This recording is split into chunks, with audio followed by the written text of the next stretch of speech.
Okay.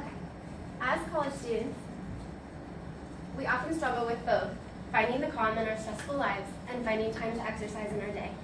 I've been practicing yoga for about 3 years, and in June I'm going to get certified to teach at the 200-hour level, which means by the time I get my certification, I'll have done 200 hours of yoga.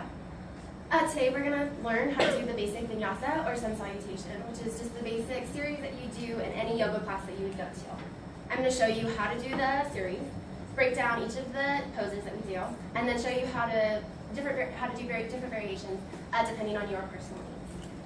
Let's get started. Each asana, which is basically just a yoga series, is a whole body practice where we can witness how things arise, how they are sustained, and how they dissolve or transformed.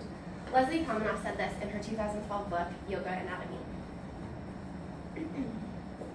First off, I'm going to talk us through how we're going to do a vinyasa rather than me demonstrating it on the floor. This way we can all see it up here. I'm going to start standing nice and tall. Reaching up, gaze goes high. Exhale, bow forward. Inhale, flat back, top of the head pulls forward. Exhale, jump to a plank. Slight inhale, exhale, low plank. Inhale, cobra.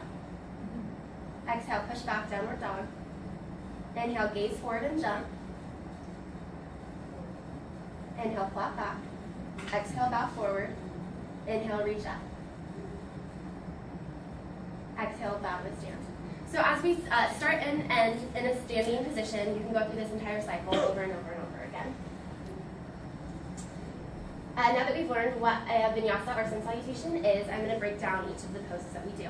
Beginning stance, super simple. We're just standing there, reaching up. You want to think of a straight line going from the middle finger all the way down through your heels. Then we'll move into a forward fold. Here you think of literally folding in half. You're going to exhale all the way down. A lot of teachers will tell you, try to touch your toes. I'd like to discourage that because when you start to touch your toes, a lot of people get this rounded spine. That's way easier to just think about folding yourself in half, I promise. Inhale, lengthen. Here's our first modification. It really depends on the flexibility of your hamstrings. If you can go ahead and put your fingers all the way down to the floor, that's great. If not, bring the fingertips to the shins. We're not looking for really how far you can go down. Right now we're really focusing on the length from the crown of the head pulling down to the top of the tailbone. This is a nice stretch between the, behind the hamstrings and then also throughout the calf. We're going to jump or walk back to a plank. This is just like a high push-up position. Again, we have the modification with the knees down. It's just a decrease in weight, or you can do it with the heels up. Again, it doesn't really matter which one you're at, but you're just really thinking about is the alignment between the crown of the head all the way through the spine and the femur into the knee, or all the way back into the heel. From there, we're going to lower down into a low plank or chaturanga. Same thing, it's like a tricep push-up. Your elbows are grazing the sides of your ribs. That straight line is the focus. It's not whether or not you're on your knees or on your toes. From there, we're going to go into cobra. This is also called an upward-facing dog. It's very similar to an upward-facing dog. You're going to think of your shoulders pulling back and feel the nice stretch along your abdomen. From there, we'll go into downward-facing dog. This is the most basic of yoga poses. This is kind of our home base throughout the entire practice.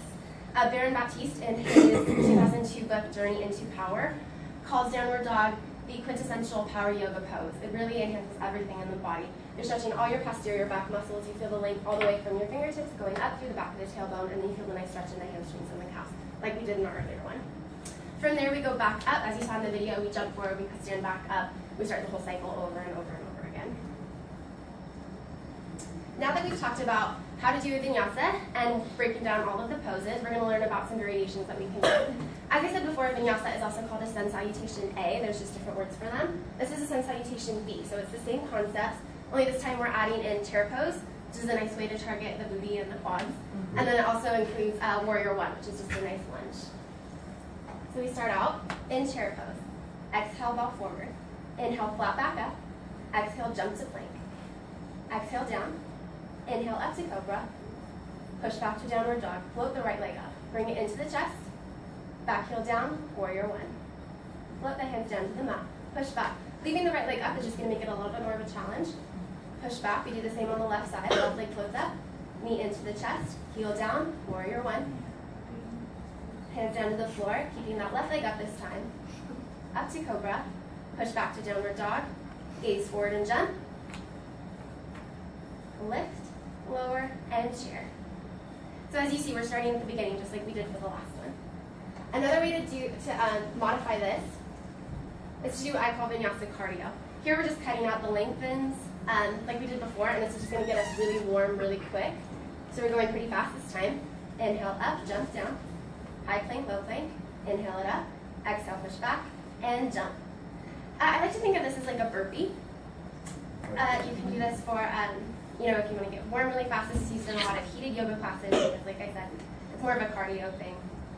Push back and jump. Standing up. Exhale, lower. So, now you know how to do a vinyasa, you know what each of the poses entails, and then you know how to modify it based on what you need. Like I said before, as college students, it's really hard to find those breaths in our day. It's also really hard to squeeze in a workout when you have work and school and family and life. Now you know what to do if you just need to have a couple minutes, get warm really fast. It's just great to do. At the end of every yoga class, we say namaste, which basically means the light inside of me recognizes the light inside of you and we respect it. So to you all, I say namaste.